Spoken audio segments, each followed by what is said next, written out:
इस कहानी के सभी पात्र, घटनाएं और स्थान पूरी तरह काल्पनिक है। इनका किसी भी व्यक्ति या वास्तविक घटना से कोई संबंध नहीं है। मैं सृष्टि यह पूरी कहानी अपनी आवाज़ में रिकॉर्ड करती हूँ ताकि आप तक एक बेहतरीन मनोरंजन पहुँचा सकूँ। अगर आपको मेरी आवाज़ और कहानियाँ पसंद आती है तो कृपया हमारे चैनल को सब्सक्राइब जरूर करें और वीडियो को लाइक व शेयर करना ना भूलें। शादी एक मजबूरी थी, प्यार नहीं। भाग 8। अभी तक अपने पढ़ा त्रिशा उसे खींचकर बेड पर बैठा देती है। खाने के प्लेट से एक निवाला विक्रम के मुंह के पास ले जाती है। विक्रम त्रिशा के हाथ से खा लेता है। विक्रम भी त्रिशा को खाना खिलाता है। कुछ समय बाद दोनों खाना फिनिश करते हैं। विक्रम, तुम रेडी हो जाओ, मैं बाबा से मिलकर आता हूँ, फिर हम लोग चलेंगे। त्रिशा हाँ में सर हिला देती है। अब आगे बाबा दोनों को एक फिर अपना आशीर्वाद देते हैं। बाबा बंके बिहारी जी तुम दोनों की जोड़ी को सलामत रखे। दोनों ने बाबा का आशीर्वाद लेकर घर से बाहर आ गए और गाड़ी में बैठ गए। विक्रम गाड़ी को स्टार्ट कर आगे बढ़ा देता है। विक्रम ने देखा कि त्रिशा का चेहरा आज कुछ मुरझाया हुआ लग रहा है। दूसरे दिन की तरह हंसती मुस्कुराती हुई आज नहीं दिख रही थी। विक्रम समझ गया त्रिशा आज उदास है। उसे खुश रखने के लिए विक्रम ने उससे पूछा कि तुम कि आइसक्रीम खाना पसंद करोगी। त्रिशा बेमन से, नहीं विक्रम जी, मुझे आइसक्रीम खाने का मन नहीं है। विक्रम, तो फिर ठीक है, तुम नहीं खाओगे, मैं भी नहीं खाऊंगा। वैसे आज मुझे खाने का बहुत मन था।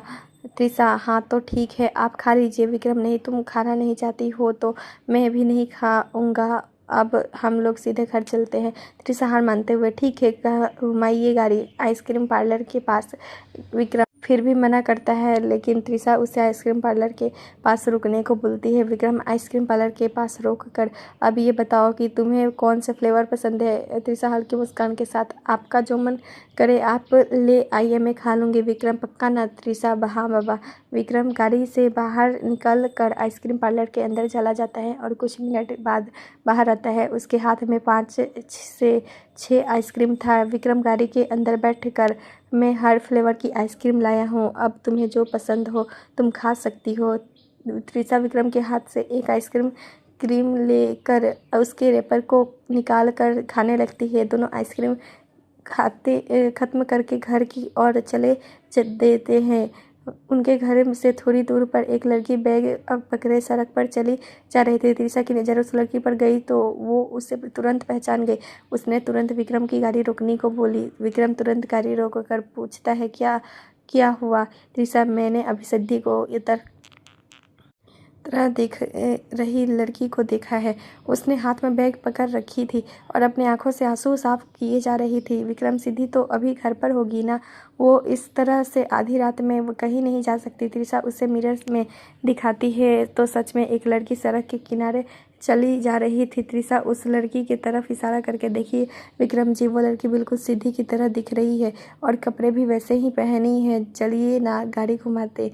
ये विक्रम ने भी मिरर से उस लड़की को देखा और उसे भी लगा कि वह सिद्धि है, इसलिए उसने तुरंत गाड़ी को घुमाकर उसे लड़की के बगल में खड़ी कर दी। सिद्धि ने अपने बगल में एक गाड़ी को रुकते देखकर उसकी आंखें हैरानी से फैल गई और क्योंकि वो उस गाड़ी को अच्छी तरह पहचानती थी। त्रिशा और विक्रम तुरंत गाड़ी से बाहर आए और सिद्धि के पास पहुंच गए।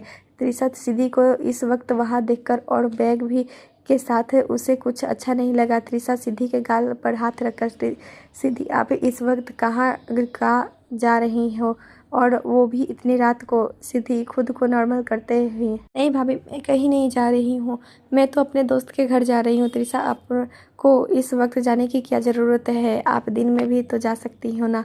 दोनों बात कर ही रहे थे कि विक्रम ने सिद्धि को घूरते हुए और डांट कर बोला, विक्रम, सिद्धि झूठ नहीं, मैं सब सच सुनना चाहता हूँ। विक्रम के गुस्सेल भरी आवाज़ सुनकर सिद्धि डर जाती है और त्रिशा के गले लग जाती है। सिद्धि को डर से इस तरह से गले लगते देखकर त्रिशा उससे प्यार से पूछती है, त्रिशा, सिद्धि, आप मुझे अपनी दोस्त समझती हो ना, तो प्लीज़ सब सच सच बताओ, मैं और विक्रम जी आपकी ज़रूर हेल्प करेंगे। विक्रम ने फिर एक बार अपनी करज में आवाज़ में पूछा। विक्रम, सिद्धि, बहुत हो गया प्यार और दुलार, मुझे सच्चाई सुननी है। मुझे पता है तुम्हारे साथ ज़रूर कुछ तो बुरा हुआ है, कुछ दिनों से मैं तुम्हें नोटिस कर रहा हूँ। त्रिशा ने आज विक्रम को इतने गुस्से में पहली बार देखा था, जिस वजह से वो भी कुछ मिनट के लिए डर से सकपका गई थी। सिद्धि सुबकाते हुए त्रिशा के गले लगे ही सब सच सच बताने लगी। सिद्धि, आई एम प्रेग्नेंट भाई, किसी ने मेरे नशे में होने का फ़ायदा उठाया है और अब वो मुझे ब्लैकमेल कर रहा है। सिद्धि के मुंह से ऐसी बातें सुनकर विक्रम का चेहरा गुस्से से लाल हो गया।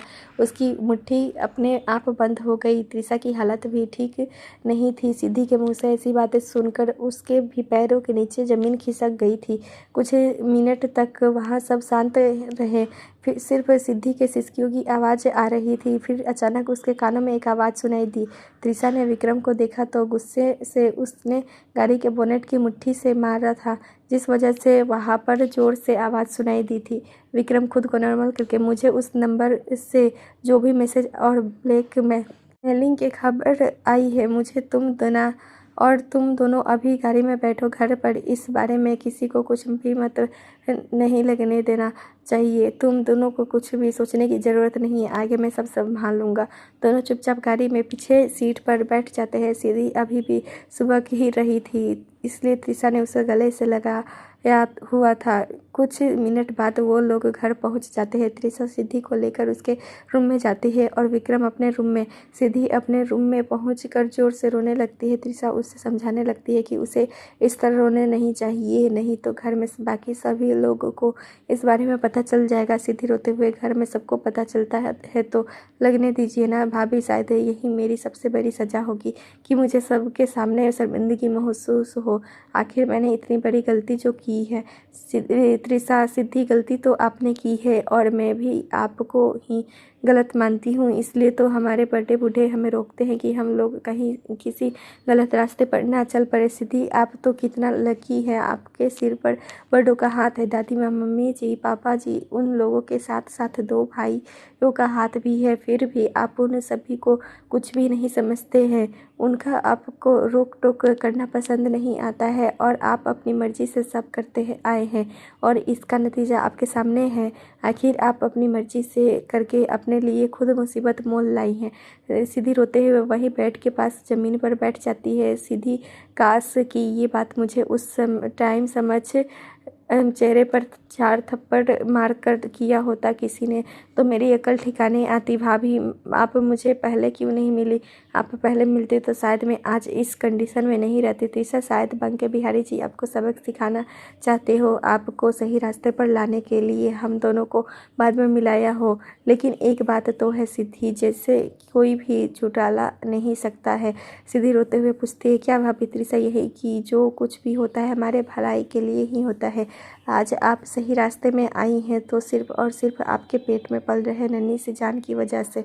सिद्धि अपने पेट को छूती है तो उसे महसूस होता है कि त्रिशा भाभी सही कह रही है। इन कुछ दिनों में उसे अपने बच्चों की फीलिंग हो नहीं आ पा रही थी, लेकिन जैसे ही त्रिशा ने उसे एहसास कराया तो वो खुद पर एक जिम्मेदार माँ की फीलिंग आने लगी। त्रिशा, अब आप आराम करो और मैं इस बारे में ज़्यादा मत सोचो। विक्रम जी ने कहा है ना, वो सब संभाल लेंगे। सिद्धि अब नॉर्मल हो गई थी। उसने त्रिशा के बात पर हामी भरते हुए हाँ में सिर हिला देती है। त्रिशा सिद्धि को सुलाकर अपने रूम में आती है। विक्रम सोफे पर बैठे अपने सिर पर हाथ रख हुआ था, कुछ सोच रहा था। त्रिशा उसके बगल में बैठ जाती है। विक्रम को एहसास होता है कि त्रिशा उसके बगल में बैठी हुई है तो उसके नज़र देखकर पूछता है, विक्रम, सिद्धि सो गई ना? त्रिशा, हाँ, उन्हें सुलाकर आई हूँ, अब वो पहले से काफ़ी नॉर्मल है। विक्रम आंखें में आंसू लिए, त्रिशा, क्या मैं तुम्हारी गोदी में सर रख कर सकता हूँ? त्रिशा विक्रम की आंखों में देखती है। आज उसने पहली बार विक्रम की आंखों में आंसू देखी थी। त्रिशा, हाँ ज़रूर, आप सिर रख सकते हैं विक्रम जी। विक्रम त्रिशा की गोद में सिर रख देता है। त्रिशा के हाथ अपने आप विक्रम के सर को सहलाने के लिए उठ जाते हैं। कुछ सेकंड बाद त्रिशा को फील होता है कि उसके कपड़े भीगे हुए हैं। वो समझ गई कि विक्रम जी की आंखों से आंसू निकल रहे हैं, शायद इसी वजह से मेरे कपड़े भीग गए होंगे। त्रिशा विक्रम को उठाकर उसकी आंखों को देखती है। उसकी आंखों में आंसू लगातार गिर रहे थे। त्रिशा विक्रम के आंसू को अपने हाथ से साफ करते हुए, त्रिशा, विक्रम जी आप रो रहे हैं, क्या बात है, बताइए मुझे। विक्रम रोते हुए त्रिशा के गले लग जाता है और सुबकते हुए, विक्रम, मैं बहुत बुरा इंसान हूँ ना त्रिशा, मैं किसी का भी ठीक से ध्यान नहीं रख पाता हूँ। मैंने अपने फैमिली को कभी समझने की कोशिश ही नहीं किया, वरना आज सिद्धि इतनी बड़ी गलती नहीं करती। मैं उससे एक भाई की तरह प्यार करता तो आज वो इतनी जल्दी नहीं बनती। ये सब मेरे ही कारण हुआ है। मुझे भाई कहलाने का हक नहीं बनता है। मैं आज तक कभी भी एक छोटा बेटा नहीं बन पाया और ना ही भाई और ना ही एक अच्छा पति पाया। विक्रम की बातें सुन त्रिशा की आंखों में आंसू निकल गए। त्रिशा, आप गलत सोच रहे हैं विक्रम जी। आप एक अच्छे बेटा होने के साथ साथ एक भाई भी है और एक बहुत अच्छे पति भी है। आप अपने आप को दोष क्यों दे रहे हैं? किसने कहा आपको ये सब? आप बहुत अच्छे इंसान हैं। विक्रम, त्रिशा से दूर होकर अच्छा पति होता तो मैं तुम्हें खुश रखता ना। त्रिशा, मेरे अपने पति होने का फर्ज अभी तक नहीं निभाया है। इतना बोलकर उसकी आंखों से आंसू छलक कर गाल पर आ गिरे। त्रिशा जल्दी से उसके गालों से आंसू को अपने होठों से छू लेती है। त्रिशा, आपके आंसू कितने अनमोल हैं विक्रम जी। इसी तरह से जाया मत कीजिए। आपके आंखों से निकला हर एक आंसू को मैं अपने होठों से लगा लूँगी। विक्रम त्रिशा को एकटक देखने लगा। त्रिशा भी विक्रम को देखने लगी। कुछ मिनट बाद विक्रम थोड़ा नॉर्मल होता है।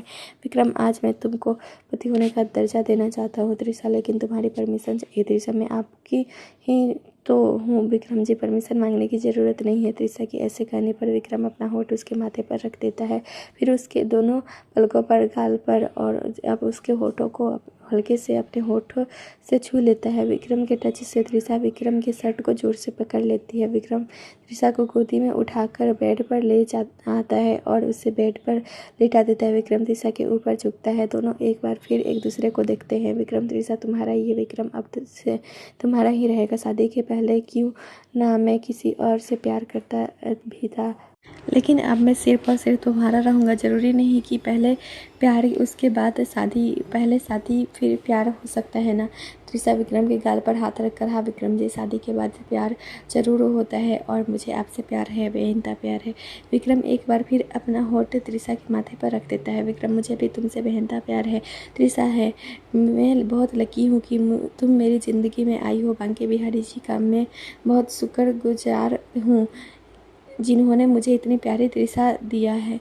मुझे तुम हमेशा संभाल लेना त्रिशा, जब जब मुझे लगेगा कि मुझे तुम्हारी ज़रूरत है। त्रिशा विक्रम की बात सुनकर मुस्कुरा देती है और उसे यकीन दिलाती है कि वो हमेशा उसके साथ है। विक्रम अब उसके होठ की तरफ बढ़ता है। त्रिशा शर्मा कर पलट जाती है। विक्रम के तरफ अब त्रिशा की पीठ थी। विक्रम त्रिशा के पीठ को देखता है और उसके पीठ पर अपना होठ रख देता है। त्रिशा कस कर बेडशीट को पकड़ लेती है। त्रिशा के ऐसे करने पर विक्रम मुस्कुरा देता है। त्रिशा के ब्लाउज की डोरी को एक झटके में खींच देता है। त्रिशा पलट कर विक्रम के सीने लग जाती है। विक्रम मुस्कुराते हुए त्रिशा के कान पर कुछ कहता है जो त्रिशा शर्मा कर विक्रम को पकड़ लेती है। विक्रम त्रिशा से हल्के दूर होता है और उसके होठ पर अपना होठ रख देता है। दोनों एक दूसरे को पैशनेट किस करने लगते हैं। विक्रम आज त्रिशा को अपने पति होने का हक दिया था, जो हर एक लड़की शादी के बाद चाहती है। त्रिशा अब विक्रम से प्यार में पूरी तरह से खो गई थी। विक्रम भी त्रिशा को पूरे शिद्दत से प्यार कर रहा था। सुबह का वक्त त्रिशा की नींद जब खुलती है तो अपने आप को विक्रम के बाहों में पाती है। फिर उसे रात वाला सीन याद आता है कि कैसे विक्रम जी कल रात को रो रहे थे और उसी वजह से दोनों एक दूसरे के करीब आए थे। विक्रम सोते हुए बड़ी मासूम लग रहा था। त्रिशा विक्रम के गाल पर हाथ रख कर उसके गाल को सहलाने लगती है। उसका भरभरा हुआ दाढ़ी उसे चुभता है। त्रिशा अपने मन में, लड़कों को अपनी दाढ़ी नहीं चुभती है क्या? हमेशा बढ़ा कर रखते हैं। मेरा हाथ पर चुभ गया है।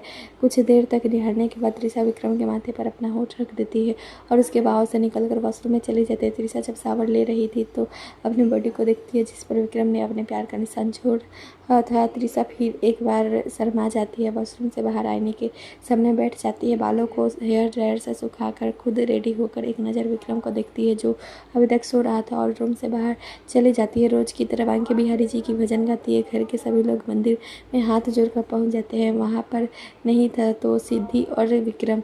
भजन खत्म होने के बाद त्रिशा सभी को प्रसाद देती है। सभी प्रसाद लेकर अपने अपने कामों में लग जाते हैं। वहीं दादी माँ त्रिशा के चेहरे को देखकर खुश थी। आज उसके चेहरे पर हल्की मुस्कान थी। दादी माँ कुछ तो नोटिस कर रही थी। त्रिशा के चेहरे को लेकर मन ही मन बांके बिहारी जी को आशीर्वाद धन्यवाद करती है। दादी माँ अपने दोनों हाथों को जोड़कर, हे बांके बिहारी जी, मेरी त्रिशा के चेहरे पर हर रोज इसी तरह के मुस्कान बनी रहे।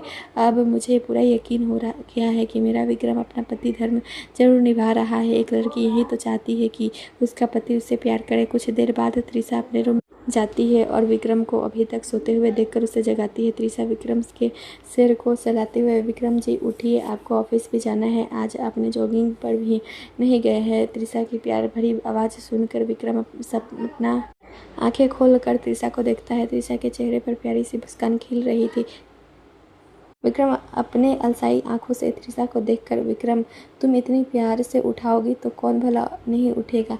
आज कितने दिनों बाद बहुत ही अच्छी नींद आई है, इसलिए मुझे थोड़ी देर और सोने दो त्रिशा, आज थोड़े लेट ऑफिस चला जाऊंगा। त्रिशा विक्रम की बातें सुनकर अपने भौवें चढ़ाते हुए, त्रिशा विक्रम जी आप ही अपने ऑफिस समय पर नहीं जाएंगे तो आपके ऑफिस में काम करने वाले आपके एम्प्लॉय भी लेट से ऑफिस जाएंगे ना विक्रम। हाँ तो ठीक है, वे लोग भी आज लेट में ऑफिस चले जाएंगे। कभी कभी लेट ऑफिस जाना से कुछ नहीं होता।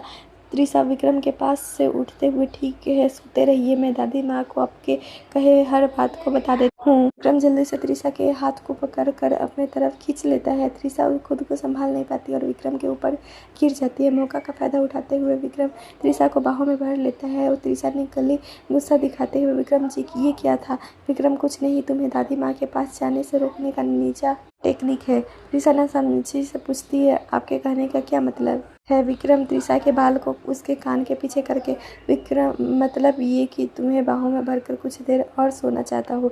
त्रिशा विक्रम के पकड़ से निकलने की कोशिश करती है। त्रिशा विक्रम जी छोड़िए मुझे। विक्रम त्रिशा को पलट कर खुद उसके ऊपर आ जाता है। विक्रम तुम्हारी कोशिश से बेकार है त्रिशा, इसलिए मैं तुझसे जो करने के लिए बोल रहा हूँ तुम वैसा ही करो। त्रिशा भी शरारत से विक्रम के गाल को सहलाने लगती है। त्रिशा और आप मुझसे क्या करवाना चाहते हैं विक्रम जी। विक्रम ज़्यादा कुछ नहीं, बस एक किस की मांग है बंदे की, ताकि आज का पूरा दिन मुझे फ्रेश और एनर्जी मिलती रहे। त्रिशा विक्रम के आंखों में देखते हुए, बस इतनी सी बात के लिए इतना तामझाम क्यों। विक्रम मुझे लगा सुबह सुबह तुम्हें थोड़ा सा परेशान करूँ, आज तुम बहुत खूबसूरत लग रही हो, लगता है मेरे प्यार का असर है। विक्रम के प्यार भरी बातें सुनकर त्रिशा शर्मा जाती है। विक्रम सच में त्रिशा आज तुम बहुत खूबसूरत लग रही हो। त्रिशा अच्छा, इसका मतलब मैं दूसरे दिन खूबसूरत नहीं लगती थी। विक्रम दिखती थी, लेकिन इससे पहले मैंने तुम्हें इतनी करीब से देखा नहीं था। सॉरी जान, मुझे माफ़ कर दो, मैंने तुम्हें वेट कराया। त्रिशा इट्स ओके, आप सारी मत बोलिए विक्रम जी, मुझे भी वक्त चाहिए था इन सब के लिए। विक्रम त्रिशा के हथेली पर किस करके, अब तुम खुश हो ना। त्रिशा मैं हमेशा आपके साथ खुश थी विक्रम जी, फिर आज आपने ऐसे क्यों पूछा कि मैं खुश हूँ कि नहीं। विक्रम कल मैंने देखा था तुमको, तुम उदास लग रही थी, इसलिए मैंने पूछा। त्रिशा आपने मुझे इग्नोर किया था कल, इसलिए मुझे बुरा लगा। ऊपर से आप शाम को रिसीव करने वाले थे लेकिन आप नहीं आए। विक्रम सॉरी, आगे से मैं ध्यान रखूँगा। मैं मानता हूँ कि कल मुझसे गलती ज़रूर हुई थी, तुम चाहो तो मुझे सज़ा दे सकती हो। त्रिशा मुस्कुरा कर, आप हाँ आपको सज़ा ज़रूर मिलनी चाहिए विक्रम जी। विक्रम ठीक है, तो मुझे सज़ा भी बता दो, मुझे क्या करना है। त्रिशा सोचकर, आपको अब जल्दी से उठकर फ्रेश हो जाना है चाहिए, नहीं तो सब आपका डाइनिंग टेबल पर इंतज़ार करेंगे। विक्रम हंसते हुए, त्रिशा ये भी कोई सज़ा हुआ, इसे सज़ा नहीं कहते हैं। त्रिशा सीरियस होकर, मुझे नहीं पता है विक्रम जी कि लोग गलती करने पर सज़ा कैसे देते हैं। बचपन में बाबा ने मुझे कभी सज़ा ही नहीं दिया है और मैंने भी स्कूल के बच्चे कभी सज़ा नहीं दिया। बच्चे भी कभी गलती करते ही नहीं हैं तो उनको बिना मतलब की सज़ा कैसे दे सकती हूँ। विक्रम तो त्रिशा के बातों में कहीं खो सा गया था, कोई इतना भी प्यारी बातें कैसे हो सकता है। विक्रम त्रिशा को प्यार से बाहों में भर लिया। विक्रम मेरी त्रिशा इतनी भोली है कि उसे ये तक नहीं पता है कि लोगों को गलती करने पर कैसे सज़ा देनी चाहिए। कुछ मिनट बाद विक्रम त्रिशा से दूर होता है, उसकी आंखों में देखते हुए उसके होठों की तरफ झुक जाता है। विक्रम के रफ होठों त्रिशा के मुलायम होठ पर टच होने से त्रिशा की आंखें अपने आप बंद हो जाती है। विक्रम त्रिशा के होठ को बड़े ही प्यार से चूम रहा था, जैसे त्रिशा कोई नाजुक सी गुड़िया हो जिसे थोड़े जोर लगाने से टूट कर बिखर जाएगी। 1 घंटे बाद सभी डाइनिंग टेबल पर ब्रेकफास्ट कर रहे थे। सभी ने सिद्धि के बारे में एक दूसरे से पूछने लगे कि सिद्धि आज नीचे ही नहीं आई है, तो त्रिशा ने कहा कि मैं उनके रूम में जाकर देखती हूँ, आप सब नाश्ता कीजिए। त्रिशा प्लेट में सिद्धि के लिए ऊपर नाश्ता लेकर जाती है। उसके रूम के पास जाकर दरवाज़ा खटखटाया तो सिद्धि बेमन सा आकर दरवाज़ा खोल दिया।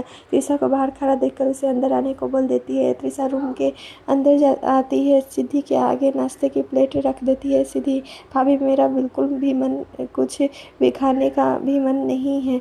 प्लीज़ आप इसे ले जाइए। त्रिशा, क्यों नहीं, तुम्हें क्यों भूख नहीं है सिद्धि? तुम्हारे पेट में नन्ही सी जान पल रही है, उसके लिए तो तुम खा लो। तुम तो खाना नहीं खाओगी तो ऐसे में तो तुम और कमज़ोर हो जाओगी। विक्रम जी ने कहा है कि तुम्हें कुछ भी सोचने की ज़रूरत नहीं है, सब कुछ विक्रम जी हैंडल कर लेंगे। त्रिशा सिद्धि को समझा रही थी कि विक्रम ने रूम का दरवाज़ा नॉक किया है। त्रिशा जाकर दरवाज़ा खोलती है तो विक्रम को अंदर आने को बोलती है। त्रिशा विक्रम से, देखिए ना विक्रम जी, सिद्धि कुछ ना खा रही है, आप ही समझिए इसे। विक्रम सिद्धि के हाथ को पकड़ कर सोफे पर बैठा देता है। नाश्ते की प्लेट लेकर अपने हाथों से सिद्धि को खाना खिलाता है। सिद्धि नाम आँखों से विक्रम के हाथ से को देखती है, रोते हुए उसके हाथ से खाना खा लेती है। विक्रम सिद्धि के सर को सहलाते हुए, तुमको कुछ भी सोचने की ज़रूरत नहीं है सिद्धि, मैं हूँ ना, तुम्हारा भाई है, मैं सब ठीक कर दूंगा। सिद्धि सब करते हुए विक्रम के गले लग जाती है। सिद्धि, भाई प्लीज़ मुझे माफ़ कर दीजिए, मुझसे बहुत बड़ी गलती हो गई है। विक्रम, सारी गलती मेरी है सिद्धि, तुम अपने आप को दोष मत दो। अगर मैं अपने भाई बहन पर थोड़ा सा भी ध्यान दिया होता तो आज इस तरह से तुम इस कंडीशन में नहीं हो सके, तो तुम अपने भाई को माफ़ कर दो। सिद्धि विक्रम से दूर होकर, मेरी भी गलती है भाई, मुझे भी ध्यान रखना चाहिए। विक्रम, कोई नहीं, जो हुआ है सो हुआ। अब तुम मुझे यह बताओ कि क्या तुम उस लड़के को जानती हो? क्या नाम है उसका, क्या करता है? सिद्धि, मुझे नहीं पता भाई, वो कौन है? कुछ दिन पहले ही मुझे उसका मैसेज आया है त्रिशा बीच में। और तुम्हें कब एहसास हुआ कि तुम प्रेग्नेंट हो? सिद्धि, आप दोनों के शादी के वक्त, उससे पहले वो लड़का मुझे रोज़ मैसेज करके डराता था, ये बोलकर कि तुम बहुत जल्द सबको खुशखबरी सुनाने वाली हो। विक्रम, तुम मुझे अपना मोबाइल दो, मैं उस नंबर और मैसेज को मेरा मोबाइल में सेंड करता हूँ। सिद्धि तुरंत अपना मोबाइल विक्रम को दे देती है। विक्रम उस मोबाइल से वो कुछ देर तक कुछ करता है और वापस सिद्धि को मोबाइल दे देता है। विक्रम, आप तो बेफिक्र होकर रहो, मैं सब संभाल लूँगा। सिद्धि, थैंक यू भाई कहते हुए उसके एक बार और गले लग जाती है। कुछ देर बाद त्रिशा और विक्रम सिद्धि को समझाकर अपने रूम में तैयार होने लगाते हैं। त्रिशा ड्रेसिंग के समान बैठकर बालों को समेट कर क्लचर लगा रही थी। उसी समय विक्रम को मिरर से देखती है, जो अपने मोबाइल पर कुछ कर रहा था। बेड पर बैठकर त्रिशा, विक्रम जी, वो लड़का पकड़ा तो जाएगा ना? सिद्धि की हालत को आपने देखा है, रो रो कर कैसी हालत बना रखी है। विक्रम, एक नज़र त्रिशा को देखकर, मैंने पूरब को मैसेज में सब बता दिया है, वो बहुत जल्द पता लगा लेगा। त्रिशा हिचकते हुए, लड़का पकड़ा तो जाएगा विक्रम जी, लेकिन जब घर वालों को सिद्धि के बढ़ते पेट के बारे में पता चलेगा तो घर वाले उससे सवाल तो ज़रूर करेंगे। फिर सिद्धि क्या जवाब देगी? हम उस बच्चे को भी गिरवा नहीं सकते हैं। विक्रम सोचकर, अभी मैंने सिद्धि के बारे में कुछ सोचा ही नहीं है, फिलहाल अभी उस लड़के के बारे में पता करते हैं, हो सकता है वो लड़की सिद्धि के साथ शादी करने के लिए रेडी हो जाए तो हम उस लड़के से सिद्धि की शादी करा देंगे। फिर सिद्धि की प्रेगनेंसी के बारे में किसी को भी पता नहीं चलेगा। त्रिशा अब विक्रम के बगल में आकर बैठ जाती है। त्रिशा, आपका कहना भी ठीक है, लेकिन उस लड़के ने सिद्धि से शादी करने के लिए मना कर दिया तो हम लोग क्या करेंगे? विक्रम, हम ऐसे ही उसका सिद्धि के साथ शादी नहीं कराएंगे। त्रिशा, उसके बारे में जांच पड़ताल करेंगे, लड़का हमारे सिद्धि के लायक हो रहा तो हम शादी करा देंगे। त्रिशा, हाँ आप ठीक सोच रहे हैं, मैं भी रेडी हूँ, अब आप लोग चले।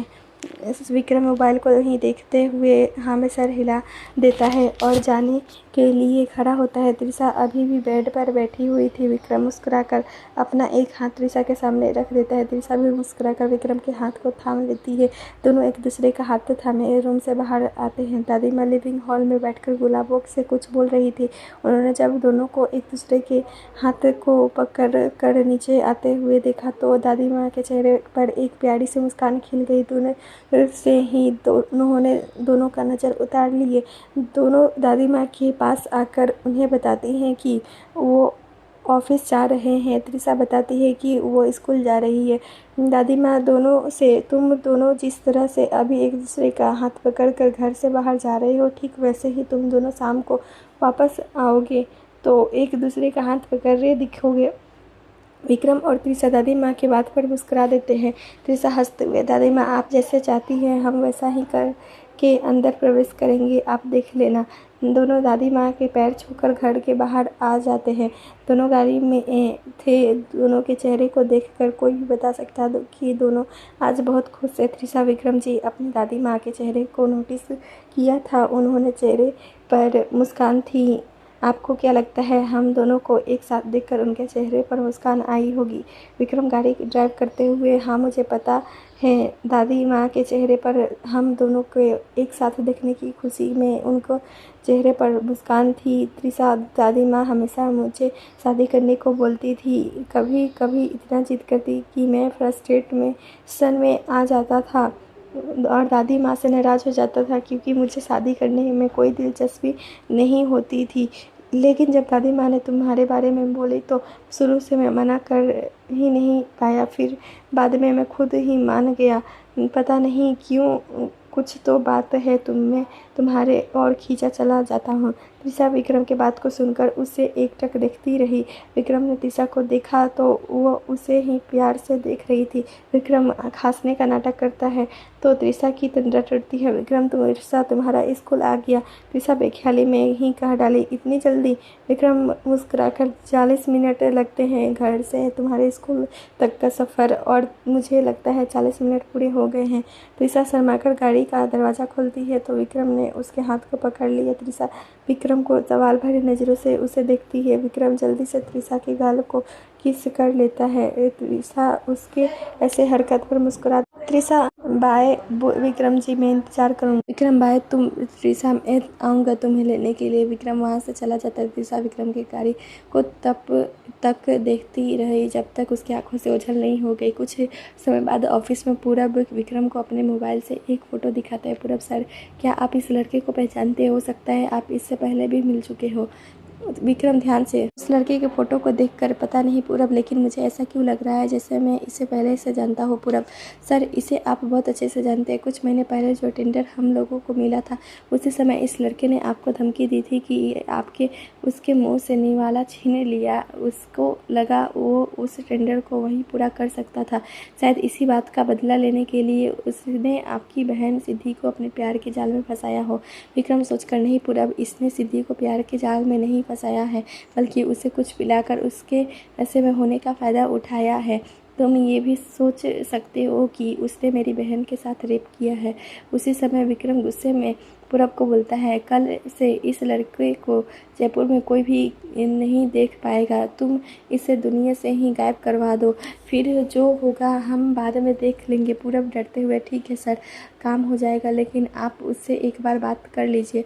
आपकी आवाज़ से सुनकर वो समझ जाएगा कि आप ही ने उसे ऐसा करने का परमिशन दिया है। मेरी बात को जल्दी से नहीं मानता। विक्रम की आंखें गुस्से से लाल हो रही थी उस लड़के की क्रूरता को याद करके। विक्रम तुम कॉल लगाओ मैं बात करता हूँ। पूरब तुरंत किसी के पास कॉल लग करता है।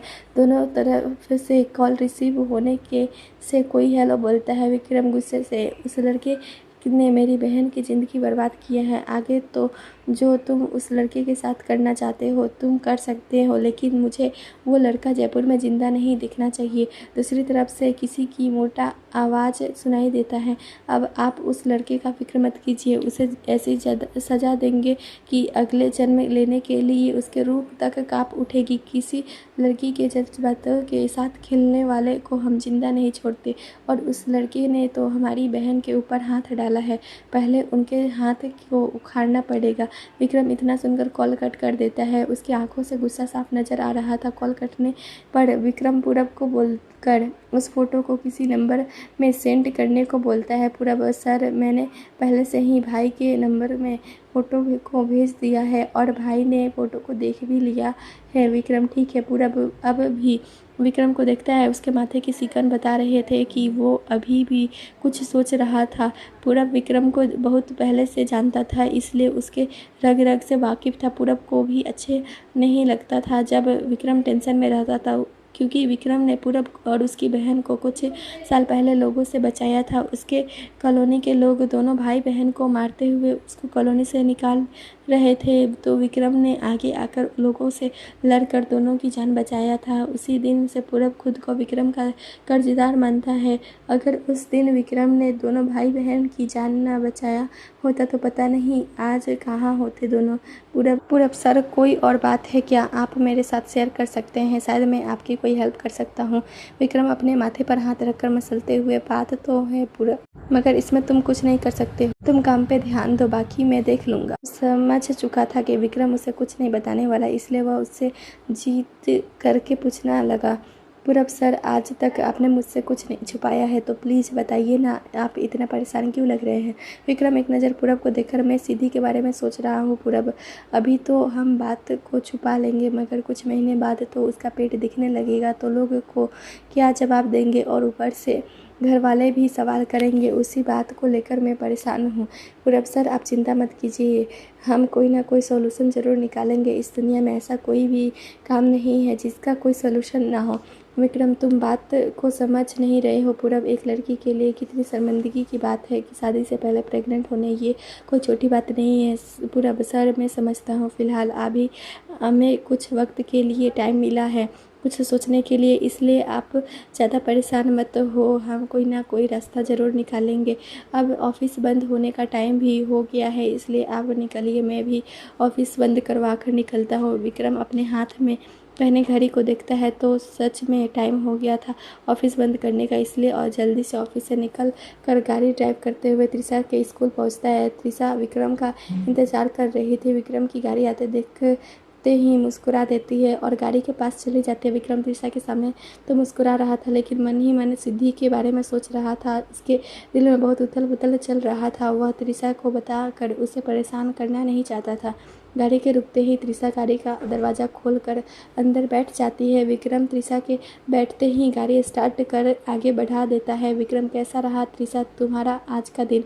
त्रिशा मुस्कुराकर, बहुत अच्छा विक्रम जी, और आपका दिन कैसा रहा? विक्रम, मेरा दिन भी बहुत अच्छा रहा। क्या कल तुम आधे दिन का लिप ले सकती हो? त्रिशा, हाँ क्यों नहीं, मैं ले लूँगी, मगर आपके कारण नहीं बताया है विक्रम जी। विक्रम, कल बाबा को हॉस्पिटल में एडमिट करवाना है, इसलिए सारी तैयारी हो चुकी है, फॉर्म भी सबमिट हो गया है, बस बाबा को हॉस्पिटल ले जाने की देरी है। त्रिशा विक्रम जी के बाजू को पकड़ कर उसमें अपना सर रख देती है। त्रिशा, विक्रम जी आपने बाबा के लिए इतना सोचा? बीच में विक्रम बोल पड़ा, वो मेरे भी बाबा है त्रिशा, मेरा फर्ज बनता है उनका ख्याल रखने का।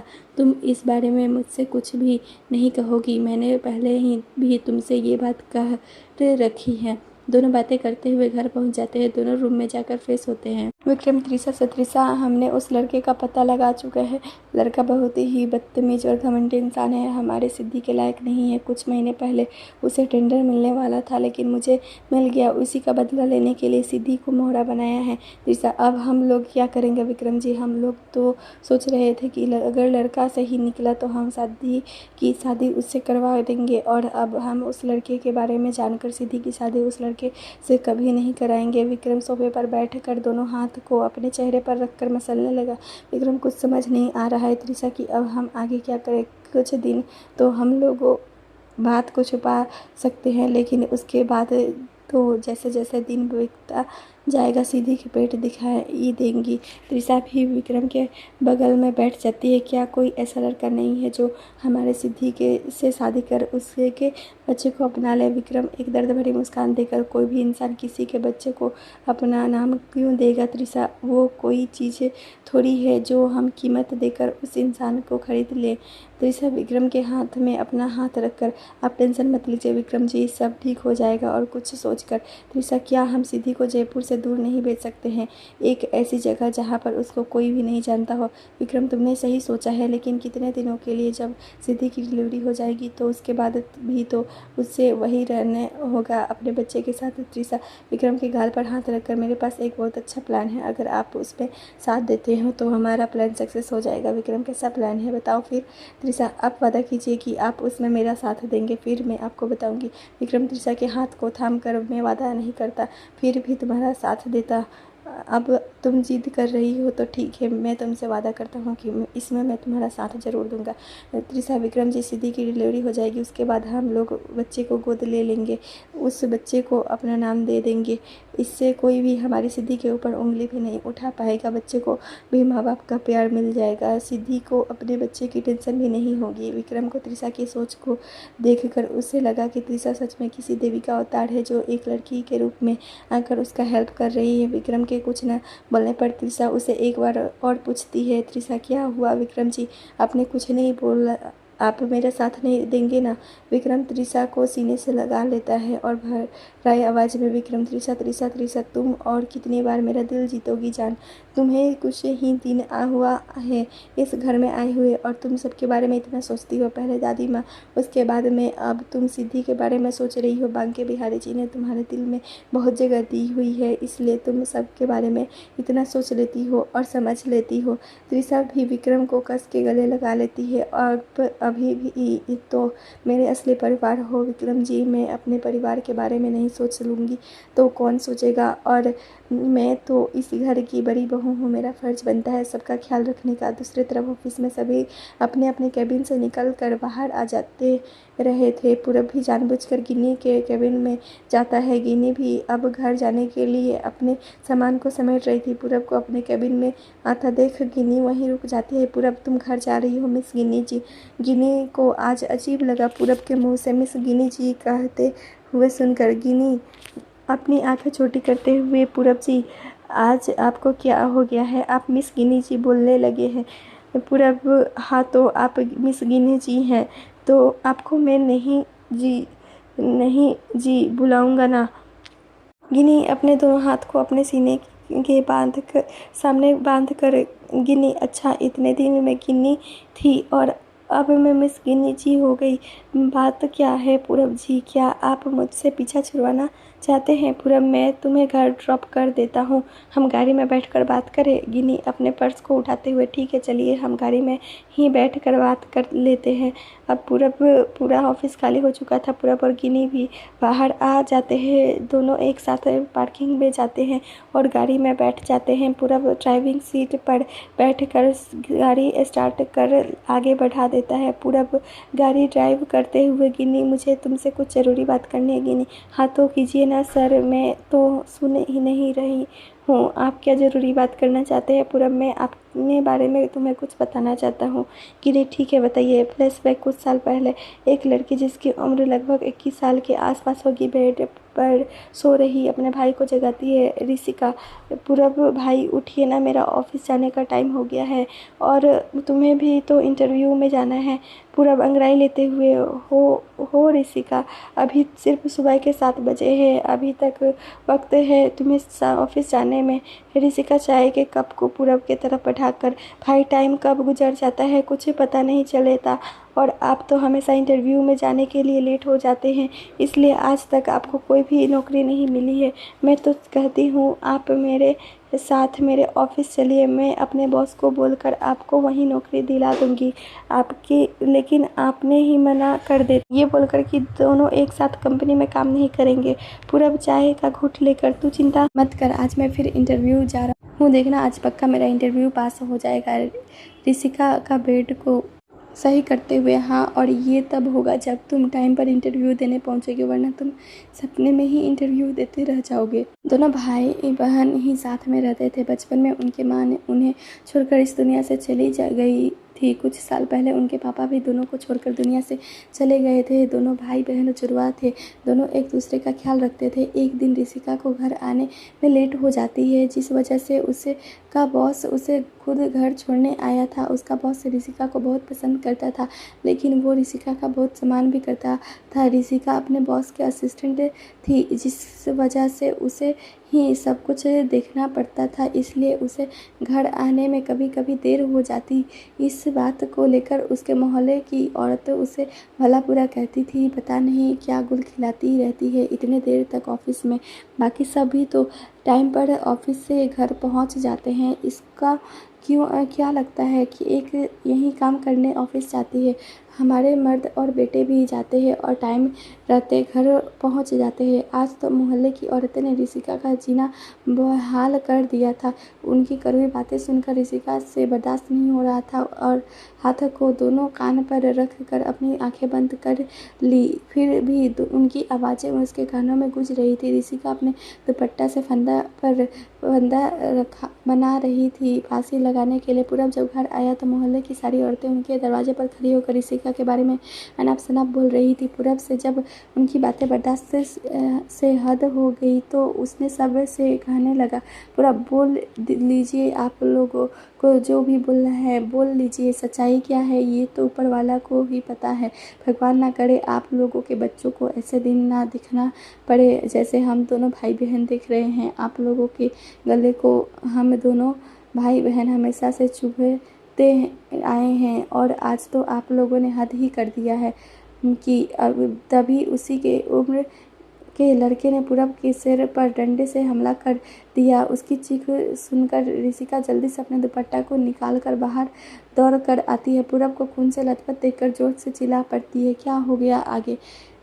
आगे की कहानी अगले भाग में पढ़िए। तब तक के लिए धन्यवाद। मेरे साथ एक कहानी सुनिए दोपहर 12:30 बजे और 3 बजे और अपनी समीक्षा देना ना भूलें। चैनल पर नए हैं तो चैनल को सब्सक्राइब कर सुनिए रोज एक नई कहानी। तब तक के लिए आप हमारी पुरानी कहानी को भी सुन सकते हैं। धन्यवाद।